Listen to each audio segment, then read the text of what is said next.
Bienvenido a Yo y mi casa serviremos a Jehová. Una jornada de 21 días que busca fortalecernos espiritualmente, enriqueciendo nuestro culto personal, nuestro culto familiar y nuestra participación activa en los cultos de la iglesia. Jesús y muchos otros oraron y oraron en voz alta. Hay algo especial en orar a Dios, hablar, pronunciar las palabras. La oración secreta no necesariamente es silenciosa. Ayer hablamos de que es importante tener un lugar secreto donde nadie nos pueda oír.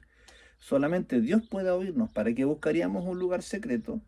Un lugar donde nadie nos puede escuchar si vamos a orar solamente en nuestra mente y de manera silenciosa. La oración silenciosa es importante, pero en el culto personal, cuando estamos a solas con Dios, la oración, ¿cierto?, en voz alta es fundamental. Jesús lo hizo. Es más, Lucas capítulo 11 registra que Jesús, ¿cierto?, llegaba de orar, entonces estaba orando en un lugar. Cuando terminó, uno de sus discípulos le dijo: Señor, enséñanos a orar, como también Juan enseñó a sus discípulos. Jesús era visto constantemente por sus apóstoles cuando él estaba orando.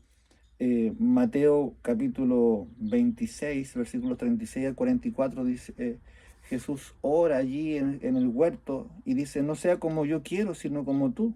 ¿Cierto? Es obvio que Jesús estaba orando en voz alta. Hebreos nos dice más todavía, Hebreos 5:7.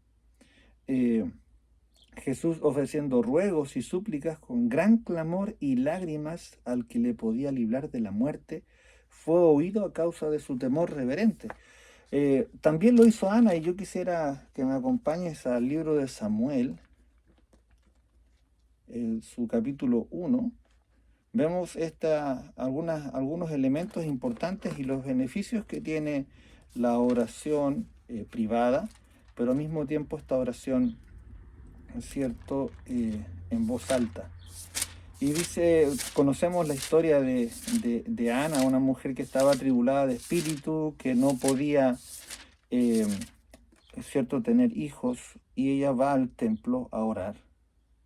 Y entonces dice la escritura que en el verso 12, capítulo 1 del primer libro de Samuel, capítulo 1, versículo 12, mientras ella oraba largamente delante de Jehová, Elí estaba observando la boca de ella. Pero Ana hablaba en su corazón y solamente se movían sus labios y su voz no se oía. Y Elí la tuvo por ebria. Aquí tenemos algo importante, ¿cierto? La modulación, el expresar las palabras con nuestra boca tiene muchos beneficios. Hay un cambio rotundo en la experiencia de oración de una persona cuando ésta solamente ora en silencio, sin pronunciar las palabras, sin modular, sin decirlo, a cuando ésta empieza a practicar la oración en voz alta. Aquí Ana ¿cierto?, tenía cierto público, entonces ella oraba bajito, suavecito. El sacerdote no lograba oírla, veía que movía sus labios, pero no escuchaba, entonces pensó que estaba ebria. Y dice algo muy interesante, que ella oraba largamente. Muchas veces nuestras oraciones tienen corta duración, porque cuando oramos solamente con el pensamiento, este rápidamente viaja a otro lugar, a otra realidad, a otra necesidad, a otra cosa que no tiene que ver con lo que estamos hablando. La oración, ¿cierto? Es cierto, en voz alta trae consigo el beneficio de que podamos nosotros justamente concentrarnos mejor en la oración.